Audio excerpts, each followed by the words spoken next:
আবারও 2001 সনে উই কেটসা কার কেটসা জিয়াউর রহমান সাহেব এই করছে সেই করছে, অন্য কিছু। বিএনপি কি করছে সেই কথা বলে না, আমরা কি করছে সেই কথা কেউ কিন্তু দেখুন। আজকেও বিএনপির কোনো মঞ্চের থেকে এই কথা বলবে না যে সত্তার সাহেব ক্ষমতায় সেই কাজ করছেন, খালেদা জি 91 থেকে 96 পর্যন্ত এই কাজ করেছেন, খালেদা 2001 থেকে 6 পর্যন্ত এই কাজ করেছেন। এই বক্তব্য কার মুখে শুনবেন না, দেখেন আপনারা। কারণ সেখানে তো ছিল খাম্বা কেস, সেখানে ছিল ট্রান্সফার কেস, সেখানে ছিল হাওয়া ভবন। এর জন্য মানুষ আবার ক্ষিপ্ত হয়ে গেছে, ক্ষিপ্ত হয়ে আন্দোলন সংগ্রামে এত সিট বেশি পেয়ে ক্ষমতায় গেছেন, 200-র উপরে সিট। আরে আল্লাহ, মারাত্মক অবস্থা। কিন্তু আন্দোলন সংগ্রাম করার কারণে মঈনুদ্দিন ফখরুদ্দিন সাহেব এসে দুজনকে গৃহবন্দী করলেন। নোয়াখালী 1 আসন কর্তৃক আয়োজিত আজকে গণসম্মেলনের সম্মানিত সভাপতি, মঞ্চ উপবিষ্ট বিভিন্ন দলের রাজনৈতিক নেতৃবৃন্দ, শ্রদ্ধাভাজন ওলামায়ে কেরাম, সর্বস্তরের ইসলাম প্রিয় দেশপ্রেমী ভাইয়েরা আমার, আমরা কিসের জন্য আয়োজন করেছি ইতিমধ্যে শুনেছেন। প্রয়োজনীয় সংস্কার, দৃশ্যমান বিচার, পিআর সিস্টেম নির্বাচন। অন্তর্বর্তী সরকারের এটা দায়িত্ব। এই দায়িত্ব পালন না করার কারণেই আমরা আন্দোলন করছি, মাঠে চলে এসেছি। বর্তমান অন্তর্বর্তী সরকার শুধু নির্বাচন দিবেন, একটা সুষ্ঠু নির্বাচন উপহার দিবেন, এর জন্য তিনি ক্ষমতায় বসান নেই। উনি ক্ষমতায় বসেছিলেন রাষ্ট্র সংস্কার করবেন। যেহেতু জুলাই আগস্টের যারা যোদ্ধা ছিল তারা ওয়ালে লিখেছিলেন আমরা রাষ্ট্র সংস্কার চাই, রাষ্ট্রকে মেরামত করতে চাই, বিনির্মাণ করতে চাই। কাজে আপনি যদি সংস্কার ব্যতীত নির্বাচন দেন, শুধু এই দায়িত্বই আপনি পালন করেন, তাহলে আমি বলবো এই আন্দোলন ব্যর্থ হয়েছে। যারা জীবন দিয়েছিল তাদের উদ্দেশ্য সফল হয়নি, যারা আহত হয়েছে, পঙ্গুত্ব বরণ করেছে, তাদের পঙ্গুত্ব বরণ করাটা ভেস্তে গেছে, কাজে লাগাতে পারেনি। আর আমরা যারা রাস্তায় ছিলাম, কেন ছিলাম তাও জানি না। এর জন্য আমি আপনাদেরকে অনুরোধ করব যে অন্তর্বর্তী সরকার অবশ্যই আপনাকে রাষ্ট্র সংস্কার করতে হবে, যারা গণহত্যা করেছে তাদের বিচার করতে হবে, লেভেল প্লেইং ফিল্ড সৃষ্টি করে নির্বাচন দিতে হবে। আর আমরা যারা মনে করি, আমাদের দেশের মানুষগুলি মনে করে একটা নির্বাচন যদি হয়, সুষ্ঠু নির্বাচন হলেই মানুষ মুক্তি পাবে, শান্তি পাবে, এইটা ভুল ধারণা। এটা চমৎকার ভুল ধারণা। আসলে সুষ্ঠু নির্বাচন হলেই এদেশের মানুষ শান্তি মুক্তি পাবে না। কেন? আপনারা সবাই জানেন 70 নির্বাচন সুস্থ হয়েছিল। পাকিস্তানের আমলে যে 70 নির্বাচন হয়েছিল, সেই নির্বাচনের ব্যাপারে কিন্তু কেউ আপত্তি তোলে নাই। এই কথা কেউ বলে নাই যে অসুষ্ঠু নির্বাচন হয়েছে, কারচুপি নির্বাচন হয়েছে, এরকম কোনো মন্তব্য আমাকে দেখাতে পারবেন না। পাকিস্তান সরকারের অধীনে যে নির্বাচন হয়েছিল 70 নির্বাচন, যেটা বন্যা হওয়ার কারণে 71 জানুয়ারিতেও কিছু অংশ নির্বাচন হয়েছিল, সেই নির্বাচন সুস্থ হয়েছিল, নিরপেক্ষ নির্বাচন হয়েছিল। সেখানে আওয়ামী লীগ এককভাবে 160টা সিট পেয়েছিল। তারা ক্ষমতায় যাবেন, ক্ষমতায় যাওয়ার জন্য তারা যেই পরিমাণের সিটের প্রয়োজন সেই পরিমাণের সিট পেয়েছিলেন।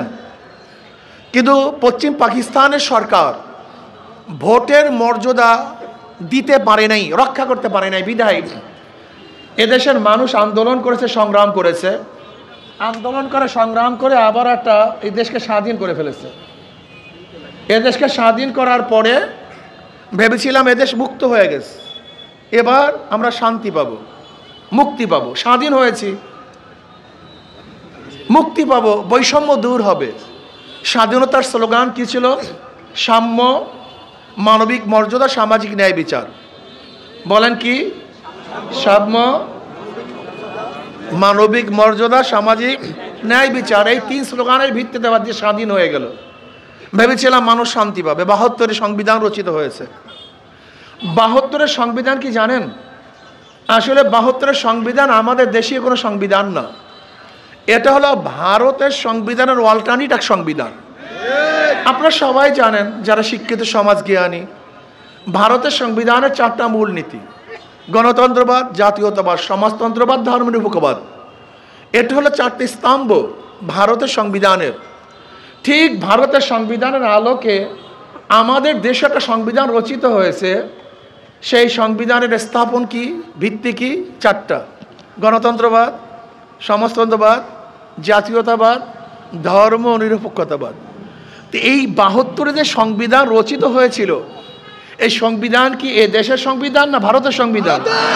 এটা ট্রু কপি, এটা ট্রু কপি, ফটোস্টেট কপি। শুধু ওই দেশের সংবিধান পরিবর্তন করে আমাদের সংবিধানে সেট করা হয়েছে। এখন যদি কেউ 72-এর সংবিধানের বিরোধিতা করে তাহলে বলে দেশদ্রোহী। আসলে আমরা দেশদ্রোহী না, আমরা ভারত বিরোধী। আমরা চাই না ভারতের সংবিধান আমাদের দেশে থাকুক, বরং আমরা চাই আমাদের দেশের মানুষ আমাদের সংবিধান রচনা করুক। আজকে দেখেছেন আমাদের যে জাতীয় কবিতা, রবি ঠাকুর, সে হলো ভারতের নাগরিক। রবি ঠাকুরকে আপনারা অনেকেই চিনেন না, আপনারা শুধু কবি হিসাবে চিনেন। উনি কিন্তু ভালো একজন রাজনীতিবিদ। উনি কি রাজনীতি করছে জেনেছেন? উনি 41 বার ঢাকায় যেন ইউনিভার্সিটি না হতে পারে, গড়াইয়ের মাঠে ওনার সভাপতিত্বে যে সমাবেশ হয়েছিল, সেই সমাবেশটা কোনো ভালো কাজের জন্য সমাবেশ হয়নি। সেই সমাবেশটা কেন হয়েছিল জানেন? ঢাকাতে যেন ইউনিভার্সিটি না হয়, এই ঢাকায় যেন ইউনিভার্সিটি ভার্সিটি না হয়, এর জন্য সমাবেশ করেছিলেন। সেই সমাবেশের সভাপতি ছিলেন রবি ঠাকুর। 1905 সনে বঙ্গভঙ্গ আন্দোলনের সময় উনি কবিতা রচনা করেছিলেন। সেই কবিতা কি, আমার সোনার বাংলা আমি তোমায় ভালোবাসি। এটা তো 71-এর কোনো কবিতা না, এটা 1905 সনের কবিতা। সে 1905 সনের কবিতা যদি 71 সনে জাতীয় সঙ্গীত হয় আর এর বিজনেস যদি কেউ করে, আসলে সে দেশদ্রোহী নয়, বরং ভারতের দালালদের চোখে আঙ্গুল দিয়ে দেখাতে চায় যে এই কবিতা, এই সময় জাতীয় কবি, এটা আমাদের কবিতা না। আর গোটা দুনিয়ার মধ্যে অন্য দেশের কোনো কবিতা জাতীয় সঙ্গীত বাংলাদেশ ব্যতীত দ্বিতীয় কোথাও নেই। কারণ ভারতের প্ল্যানটা ছিল এই দেশটাকে তাদের করতরাজ্য করবে, তাদের অঙ্গরাজ্য করবে, একসময় স্বাধীন করবে। যেমন দেখবেন ভারতের যে ম্যাপ, সেই ম্যাপের মধ্যে কিন্তু বাংলাদেশকে আলাদা দেখানো হয় না, ভারতের সাথে সংযুক্ত দেখানো হয়। যাই হোক, ভেবেছিলাম 72-এর সংবিধান মানুষকে শান্তি দেবে, মুক্তি দেবে। যদিও এদের সংবিধান আমাদের দেশের সংবিধান না, এটা ভারতের আলোকে সংবিধান। 73-এ একটা নির্বাচন হয়েছিল। কত সনে? 73 সনে একটা নির্বাচন হয়েছিল, যেই নির্বাচনে আওয়ামী লীগ সিট পেয়েছিল 293 সিট। ওই নির্বাচনটা হয়েছিল কি জানেন? কেমন নির্বাচন? 2018 নির্বাচনের মতো, 2024 নির্বাচনের মতো। এবং 1996 সনের 15ই ফেব্রুয়ারি একটা নির্বাচন হয়েছিল, আপনারা অনেকেই জানেন না, সামনে আসতেছি। আসলে সবাই কিন্তু দোষী, এক দোষী আরেকজনকে দোষী মনে করি। আসলে যারা ক্ষমতায় ছিল প্রত্যেকেই কিন্তু দোষী। সেই 73 নির্বাচনে আওয়ামী লীগ সিট পেয়েছিল কত? 293। সেখানে কাউকে নমিনেশন পেপার সাবমিট করতে দেওয়া হয়নি, জোরপূর্বক সমস্ত সিল নৌকায় পিটাতে বাধ্য করেছিল। এই যে মুশতাক সাহেবকে শেখ সাহেবের খুনি মনে করা হয়, সেই মুশতাক সাহেবকে কিভাবে পাশ করানো হয়েছিল আপনারা জানেন? ওনার বাড়ি তো দাউদকান্দি, ওনার ভোটের বাক্স হেলিকপ্টারে ঢাকায় এনে সিল মেরে তারপরে ব্যালট পেপার ঢুকিয়ে, নৌকার ব্যালট পেপার ঢুকিয়ে মুশতাক সাহেবকে পাশ করানো হয়েছিল। এইটা ছিল 2093 নির্বাচন, 1973 নির্বাচন। সেখানে এককভাবে তারা পাশ করেছিল। নির্বাচন হয়েছে কিন্তু মানুষের শান্তি পায় নাই। 75 সনে দুনিয়ার থেকে শেখ সাহেব বিদায় হয়ে গেলেন। 75 সনে জিয়াউর রহমান সাহেব ক্ষমতায় বসছিলেন। কোন সনে? 75 সনে। উনি নির্বাচন দিয়েছেন 79 সনে।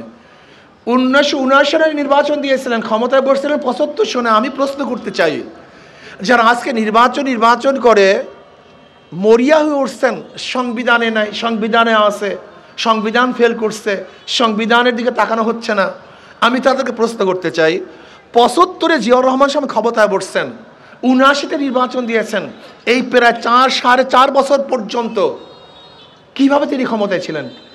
কোন বৈধতা ক্ষমতায় ছিলেন? আজকে আপনারাই বলেন নির্বাচিত সরকার ব্যতীত বৈধ হয় না, একটু এ নিয়ে বিনিয়ে কতই কথা না বলেন, নির্বাচনী সরকার ছাড়া শক্তিশালী সরকার হয় না। আমি ওই সমস্ত বিএনপি বন্ধুদেরকে বলতে চাই, 75 থেকে 79 পর্যন্ত জিয়াউর রহমান সাহেব যে ক্ষমতায় ছিলেন, কোন নির্বাচনের ভিত্তিতে, কোন ভোটের ভিত্তিতে আমাকে বলবেন কি? এই বলার ক্ষমতা আপনাদের নেই।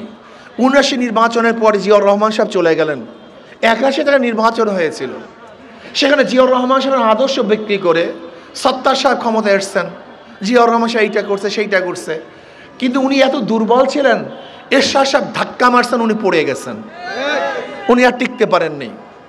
আবার 86 থেকে নির্বাচন হয়েছিল, সেই 86 নির্বাচন ছিল পাতানো নির্বাচন, এরশাদ সাহেব পাতানো নির্বাচন। ওই যে শোনেন না, চশমা পরা বুবুজান, মনে আছে তো?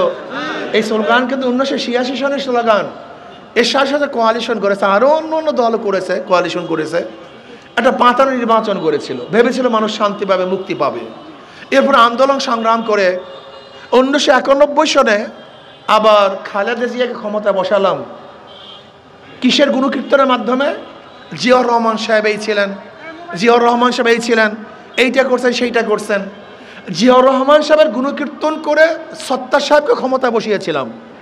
জিয়াউর রহমান সাহেবের গুণকীর্তন করে 1991 সনে খালেদা জিয়াকে ক্ষমতা বসিয়েছিলাম। কিন্তু বিএনপিকে 91-তে ক্ষমতা বসাবার পরে তারা কি করছেন?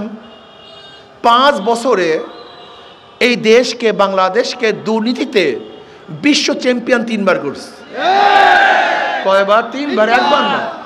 ওই যে জিয়াউর রহমান সাহেবের আদর্শ বিক্রি করা সেই দল মাত্র 3 বছরে দেশকে দুর্নীতিতে 3বার বিশ্ব চ্যাম্পিয়ন করছে। গোটা বিশ্বের মধ্যে আমরা চ্যাম্পিয়ন ছিলাম, 3বার হ্যাট্রিক করেছি। আবার উনি চিন্তা করছেন ক্ষমতায় যেতে পারবেন না। এই খালেদা জি আজকে যে সংবিধান, যাকে আপনারা সবাই মনে আপোষহীন নেত্রী, আপোষহীন নেত্রী, উনি 1996 সনে 15 ফেব্রুয়ারি একটা নির্বাচন দিয়েছিলেন, সেখানে আপোষ করতে পারেননি। উনি একাই নির্বাচন দিয়েছিলেন, একক নির্বাচন, সেখানে কেউ অংশগ্রহণ করেনি, বুঝাতে পারিনি, কেউ অংশগ্রহণ আপোষহীন ছিলেন না, উনি একহীন হয়ে গেছেন। এক নাট্যন্ত কায়েম করে উনি 1996 15 ফেব্রুয়ারি নির্বাচন দিয়েছিলেন, সেখানে কেউ অংশগ্রহণ করে নাই। ওনার ক্ষমতা স্থায়িত্ব হয়েছিল মাত্র 16 দিন। 16 দিন পর আবার ফটাস ওনার ক্ষমতায় শেষ। আবার সেই চশমা পরা ববুজানকে নিয়ে আসছে, মনস্কন্যাকে 96 নিয়ে আসছি। ভেবেছিলাম যে হয়তোবা তওবা তিল্লা করছে, তসবিহ পড়ছে, ঘন্টা দিছে, তাহাজ্জুদের ক্ষমতা বলে। আবার উনি কোরআন শরীফে তেলাওয়াত করে মনে হয় যেন তওবা করছে। আবারও তাকে ক্ষমতায় নিয়ে আসলাম 96-তে। 2001 পর্যন্ত এমন ক্ষমতা দেখাইছে, লাঠি বৈঠার মিছিল, মানুষ হত্যা, ফতুয়া বিরোধী আন্দোলন, ওলামায়ে কেরামকে জেলে পুঁতে দিয়েছেন।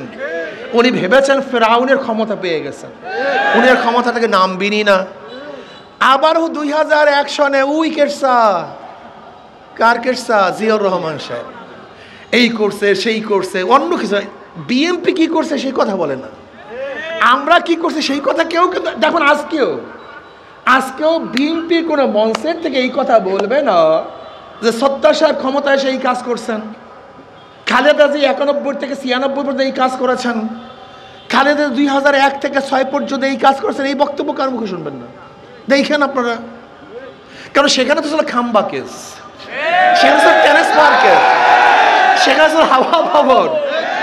এর জন্য মানুষ আবার ক্ষিপ্ত হয়ে গেছে, ক্ষিপ্ত হয়ে আন্দোলন সংগ্রামে এত সিট বেশি পেয়ে ক্ষমতায় গেছেন, 200-র উপরে সিট। আরে আল্লাহ, মারাত্মক অবস্থা। কিন্তু আন্দোলন সংগ্রাম করার কারণে মঈনুদ্দিন ফখরুদ্দিন সাহেব এসে দুজনকে গৃহবন্দী করলেন। আচ্ছা তোরা বস, টু মাইনাস থিওরি এই একটাকেও রাখা হবে না। এগুলোই দেশের সবচেয়ে বড় ফেতনা, বড় গ্যাঞ্জাম, বড় ধোঁকাবাজ, বড় সমস্যা। ফখরুদ্দিন মঈনুদ্দিন চিন্তা করেছিলেন যে আর্মিদেরকে ক্ষমতায় নেবেন, বিএনপির সাথে কোয়ালিশন করতে চেয়েছেন, আমাদের এত% আর্মিদের সিট থাকবে, এত% তোমাদের থাকবে। সুবিধা করতে পারেননি, কারণ কি আর্মিরা বিএনপিকে বিশ্বাস করতে চায় নাই। কেন চায় না মনে আছে তো? ওই যে তারেক সাহেব অসুস্থ হয়ে গেছিলেন, কেন অসুস্থ হয়েছে আপনারা জানেন, কেন অসুস্থ হয়েছিলেন। এর জন্য কোনো অবস্থাতেই আর্মিরা বিএনপিকে বিশ্বাস করতে পারে নাই, যেহেতু একটু খারাপ ব্যবহার করেছিলেন আর্মিরা তৎকালীন সময়, মনে আছে তো? সব কথা বলার দরকার নেই, কিছু কথা গোপনে থাক না, সমস্যা কি? এর জন্য শেখ হাসিনা সেটা কোয়ালিশন করে 2008-এর ওই যে মুফতি সাহেব কি একটা বক্তব্য দিয়েছেন, 2008-এর নির্বাচন খুব প্রশংসনীয় নির্বাচন, এটা ভুল ভাই। 2008-এর নির্বাচন কোয়ালিশন নির্বাচন হয়েছিল। আর্মিরা আগের 2-3 দিন আগে সবাইকে অ্যারেস্ট করে জেলে পুঁতে দিয়েছিল। হয়তো বাহ্যিক দৃষ্টিতে মনে হয় যেন খুব ভালো নির্বাচন হয়েছিল, আসলে পাতানো নির্বাচন, কোয়ালিশন নির্বাচন হয়েছে, চুক্তিভিত্তিক নির্বাচন হয়েছিল। ওই নির্বাচনে আবারও সেই চশমা পরা বাবুজানকে ক্ষমতায় বসালাম, এরপরে তো খামি দিয়া বসছেন জগত্তল পাহাড়ের ন্যায়, উনি আর সরবেরই না, কথা ঠিক না? মানুষ 5 বছরের কর্মসূচি দেয়, উনি দিয়েছেন 41 সনের 2041 সনের কর্মসূচি, 2041 পর্যন্ত আর কেউ কোনোদিন তাকে ক্ষমতার থেকে সরাতে পারবে না। কিন্তু আল্লাহর মাইর আলমের বাই, আসলে ওনাকে ক্ষমতার থেকে কেউ সরাতে পারতো না। আমি মনে করি এটা আল্লাহর গজব, এটা ওলামায়ে কেরামের বরদোয়া, কোনো সন্দেহ নেই। নাহলে পচা শামুকে পাও কাটে, পচা শামুকে। উনি বিদেশ থেকে এসে একটা স্লোগান, একটা বক্তব্য দিয়েছেন 2-3 মিনিটের, ব্যাস কারবার শেষ। এর জন্য বড়দের বেশি কথা বলতে নেই, যারা ক্ষমতায় বেশি থাকে তাদের বেশি কথা বলতে নেই। আমাদের দেশে মানুষ ফটার যে ক্ষমতা থাকে সেটা ফটাফট করতেই থাকে। এক ফটরে ওনার বিরুদ্ধে এমন আন্দোলন হলো, সংগ্রাম হলো, মানুষ ওনার নাতি পুতি চেলা চামুন্ডা পোকা সোকা সব ভাগাইয়া দিচ্ছে। গোটা দুনিয়ার ইতিহাসে এরকম বিপ্লব হয়নি। এই যে কয়েকদিন আগে নেপালে বিপ্লব হয়েছে, চেলা চামুন্ডারা কেউ ভাগে নাই, কিন্তু শ্রীলঙ্কায় বিপ্লব হয়েছে, চেলা চামুন্ডারা কিন্তু ভাগে নাই। এদেশে বারবার বিপ্লব হয়েছে, এরশাদ সাহেবের বিরুদ্ধে আন্দোলন করে তাকে পতন ঘটানো হয়েছে, কিন্তু উনি কিন্তু দেশেই ছিলেন, ওনার চেলা চামুন্ডা কিন্তু শেখ হাসিনা কাজটা কি করছে দেখছেন? উনি নিজেই ভাগেন নাই, ওনার সাথে সাথে প্রধান বিচারপতি তিনিও ভেগেছেন। উনি ভাগেন নাই শুধু, যে ডিজিএফের প্রধান তিনিও ভেগেছেন, সিআইডির প্রধান নাই, এমনকি মসজিদের যে ইমাম সাহেব সেও নেই, এমনকি এলাকার যে চেয়ারম্যান সাহেব সেও ভাগছে। বুঝেন দুর্নীতি কোথায় গিয়ে পুষছে? ভেবেছিলাম বৈষম্য দূর হবে, মানুষ শান্তি পাবে, মুক্তি পাবে। এর জন্য মানুষকে বৈষম্য দূর করার জন্য, মুক্তি দেওয়ার জন্য, শান্তি দেওয়ার জন্য আমরা রাস্তায় ছিলাম। তারেক সাহেব কিন্তু রাস্তায় ছিলেন না, ফখরুল সাহেব কিন্তু রাস্তায় ছিলেন না, ডাক্তার শফিক সাহেব কিন্তু রাস্তায় ছিলেন না, শিবিরের কোনো বড় বড় নেতারাও কিন্তু রাস্তায় ছিলেন না, আমাদের মতো অদমরাই কিন্তু রাস্তায় ছিলাম। রাস্তায় ছিলাম কিন্তু আমাদের মতো অতমরা। ধরে নেন যদি আন্দোলন সাকসেস না হতো, সবাই বলতো আমরা তো ছিলাম না, আপু আমরা তো আপনার সাথেই আপা। কিন্তু আমরা কি বলতাম বলেন তো? সবাই তো আপার সাথে যে কোয়ালিশন করতো, আপু আমরা তো আপনার সাথে আছি, কোনো টেনশন নাই। কিন্তু আমাদের অবস্থাটা কি হতো বলেন তো? ভেবেছিলাম বৈষম্য দূর হবে, মানুষ শান্তি পাবে, মুক্তি পাবে। সরকার পতন হলো, মানুষের শান্তি দেওয়ার জন্য, মুক্তির জন্য আন্দোলন করেছে। কিন্তু 5ই আগস্টের পর আবার কি দেখলাম? আবারও চাঁদাবাজি, আবার গুন্ডামি। এই ভোলা তজুমুদ্দিনে চাঁদা না দেওয়ার কারণে স্বামীর সামনে স্ত্রীকে ধর্ষণ করা হয়েছে। বগুড়ায় প্রস্তাব দিয়েছে যে আপনার মেয়েকে বিবাহ করতে চাই, বাবা রাজি না হওয়ার কারণে সেই মেয়ের সামনে বাবাকে হত্যা করা হয়েছে। যুবকের কাছে চাঁদা চেয়েছে, চাঁদা না দেওয়ার কারণে মার সামনের থেকে যুবককে তুলে এনে হত্যা করা হয়েছে। অফিস ভাড়া দিয়েছে, চাঁদা ভাড়া দিয়েছে, যখন কানেকশন করতে গেছে, ভাড়া আনার জন্য গেছে, সেই মালিককে হত্যা করা হয়েছে। আজকে আমরা কি দেখেছি? হাজারো মা বোনদের ধর্ষণ করা হয়েছে ফরিদপুরে চাঁদা না দেওয়ার কারণে। আমাদের গরিব দুঃখী মেহনত মানুষের গাড়িগুলিকে ভেঙে চুরমার করা হয়েছে। আজকে হাজারো মানুষকে রক্তাক্ত করা হয়েছে। এই যে সাংবাদিক বন্ধুগণ বস্তুনিষ্ঠ সংবাদ পরিবেশন করার কারণে গাজীপুরে তাদের মাথা ইট দিয়ে থেতলিয়ে দেওয়া হয়েছে। যুবদলের চাঁদাবাজি নিয়ে মানুষকে পাথর মেরে হত্যা করা হয়েছে। এর জন্য রাস্তায় ছিলাম না পণ্ডিতজি, এর জন্য রাস্তায় ছিলাম না। ক্ষমতা দেখার স্বপ্ন দেখেন, ক্ষমতা যাবেন। আর আন্দোলন করেছে আমরা, ক্ষমতা যাবেন আপনারা। আন্দোলন করেছে সাধারণ মানুষ, ক্ষমতা যেমন আপনারা। আন্দোলন করছে রিচি, চামার, কামার, মজদুর, চেলে, চাষিরা। আর আপনারা ক্ষমতা যেতে চান, আবারও লুটপাট করবেন, আন্দোলন করবেন, চাঁদাবাজি করবেন, জুলুমবাজি করবেন, ধর্ষণ করবেন, অত্যাচার করবেন, অবিচার করবেন, ডাকাতি করবেন, চুরি করবেন, মদের আড্ডা দিবেন, গাঁজাবাজি করবেন। বাংলাদেশের মানুষ আর সহ্য করবে না ইনশাআল্লাহ। এবার চাঁদাবাজের বিরুদ্ধে আন্দোলন হবে ইনশাআল্লাহ, দুর্নীতিবাজের বিরুদ্ধে আন্দোলন হবে ইনশাআল্লাহ, বাংলাদেশকে স্বাধীন করবে ইনশাআল্লাহ। দুর্নীতি মুক্ত এক দেশ উপহার দেব, যেখানে বৈষম্য দূর হয়ে যাবে, মানুষ মুক্তি পাবে, শান্তি পাবে, গরিব দুঃখী মেহনত মানুষের মুখের মধ্যে হাসি ফুটবে। বস্ত্রহীন একটা মানুষ বাংলাদেশে থাকবে না, একজন মেয়ে ধর্ষিতা হবে না, বাংলাদেশের একজন নাগরিক খোলা আকাশে নিচে ঘুমাবে না, বাংলাদেশের কোনো মানুষ চিকিৎসা পাবে আর মরবে না ইনশাআল্লাহ, বাংলাদেশের কোনো টাকার বিদেশে পাচার হবে না, যেখানে মানুষের মানবতা রক্ষা হবে, যেখানে সুশৃঙ্খল মানুষ বসবাস করবে, প্রত্যেকের অধিকার নিয়ে থাকবে, যেখানে মুসলমান, হিন্দু, বৌদ্ধ, খ্রিস্টানরা সম্পূর্ণ অধিকার নিয়ে বসবাস করবে, সেরকমের দেশ উপহার দেওয়ার জন্য আমি মনে করি শুধু নেতা নয়, নীতির পরিবর্তন চাই। সবচেয়ে খারাপ লাগে আমাদের গরিব শ্রেণীর লোকদের অবস্থা দেখি। ইসলামকে কেন পছন্দ করেন না? কারণটা কি? ইসলামকে না পছন্দ করার মূল কারণ হলো আমরা অনেকেই খারাপ হয়ে গেছে। যাই হোক, অনেক কথা বলে ফেলেছি। ওদের মার্কার সাথে কাজের সাথে ধোঁকামি। যারা নৌকা নির্বাচন করে নিজেরা নৌকা চালাতে পারে, যারা ধানের শীষে নির্বাচন করে নিজেরা ধান কাটতে পারে না, যারা নাঙ্গল নির্বাচন করে নিজেরা নাঙ্গল বইতে পারে না। সমস্ত মার্কাগুলি গরিবদের প্রতীক, কিন্তু একজনও গরিব না।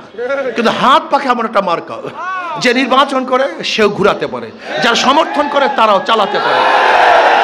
হাত পাকা দরকার বড় লোকদের, হাত পাকা প্রয়োজন গরিবদের, হাত পাকা প্রয়োজন পুরুষদের, হাত পাকা প্রয়োজন মহিলাদের, হাত পাকা প্রয়োজন মুসলমানদের, হিন্দুদের, বৌদ্ধ, খ্রিস্টানদের। কারেন্ট ফেল করে, হাত পাকা ফেল করে না। হাত পাকা সবাইকে শান্তি দেয়। কাউর মার্কা ঘুমের সময় বুকের উপরে থাকে না। শুধু একটা প্রতীক, শুধু একটা প্রতীক, যেটা ঘুমের সময় বুকের উপরে থাকে, সেই মার্কাটার নাম হাত পাকা মার্কা। আমি বিশ্বাস করি হাত পাকা যদি বিজয় হয়, আমাদের হাবিব সাহেব পটুয়াখালী থেকে আমাদের 3 আসর থেকে হযরত মাওলানা আবু বকর সাহেব, আমাদের দেখছেন মুস্তাফিজুর রহমান সাহেব, আলহামদুলিল্লাহ পটুয়াখালী 4 থেকে। আল্লাহ কবুল করেন, আল্লাহ সবাইকে কবুল করে নেন, আমাদের সবাইকে আল্লাহ কবুল করেন। আল্লাহুম্মা